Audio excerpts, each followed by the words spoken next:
kita semuanya berpuasa.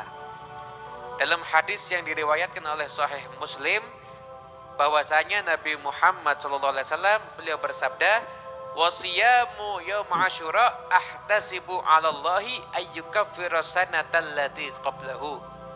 Adapun puasa di hari Asyura, maka aku berharap puasa ini akan menjadi penghapus dosa dari tahun yang sebelumnya.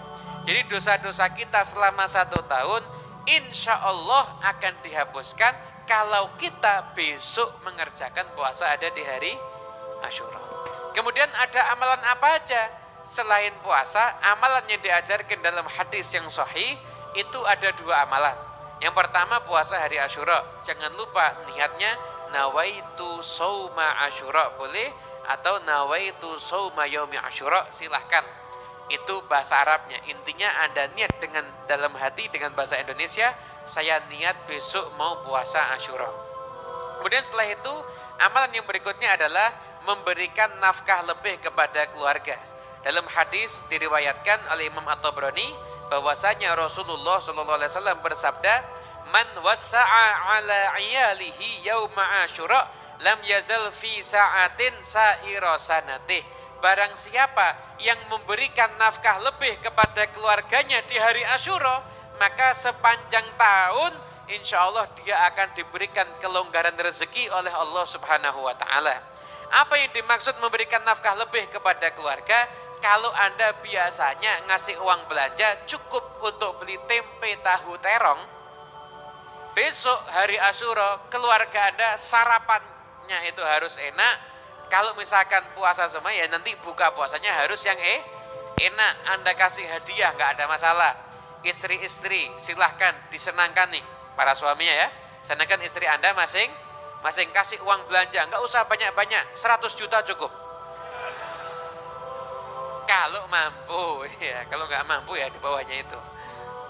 Itu termasuk amalan yang hukumnya sunnah dan akan mendapatkan kelancaran rezeki. Kemudian setelah itu ulama juga mengajarkan sekian banyak amalan yang lain ada di hari Asyura.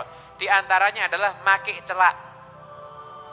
Kemudian di hari Asyura silaturahmi, berziarah ke makamnya para ulama atau ulama yang masih hidup.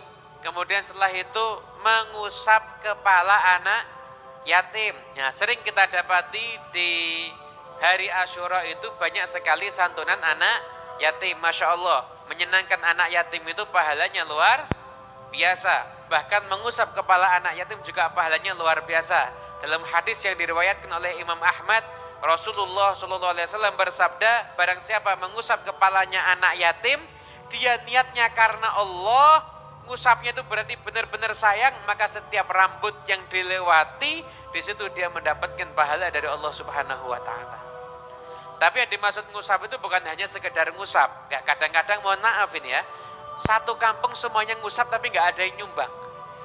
Ini anak yatim rambutnya rontok semua nanti.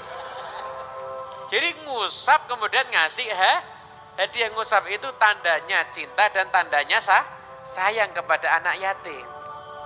Dalam syarah Riyadhus Shalihin Dalilul Falihin, ketika Nabi Muhammad SAW akan masuk surga, ada seorang perempuan hampir-hampir mendahului Nabi masuk surga. Nabi heran, ini perempuan hebat bener. Amalnya apa? Amalnya ngurusin anak yatim. Amalnya itu ngurus anak yatim. Nah, untuk siapapun yang buat santunan anak yatim, mengusap kepala anak yatim, silahkan, bagus. Namun saran dari saya, Anda kalau mau buat acara santunan anak yatim, Anda harus perhatikan benar. Kalau Anda memang mau ngasihnya hanya anak yatim yang sesuai dengan syariat adalah anak yang ditinggal mati sama bapak dan belum balik. Namanya anak yatim. Tapi nyatanya saat ini santunan-santunan itu bukan cuma anak yatim. Anak yang tidak mampu juga dimasukkan. Kalau Anda bilangnya ketika minta santunan itu untuk anak yatim, nggak boleh masukkan yang bukan yatim. Dan yatim itu nggak mesti miskin, anak yatim yang kaya juga ada. Makanya kalau Anda mau buat santunan anak yatim, Anda bilangnya begini, santunan untuk anak yatim dan tidak mampu. Jadi kalau yang datang ternyata bukan yatim, Anda nggak dosa. Kadang-kadang mohon maaf, ada anak ditinggal minggat sama bapaknya dibilang yatim. itu bukan anak yatim, memang bapaknya kurang ajar.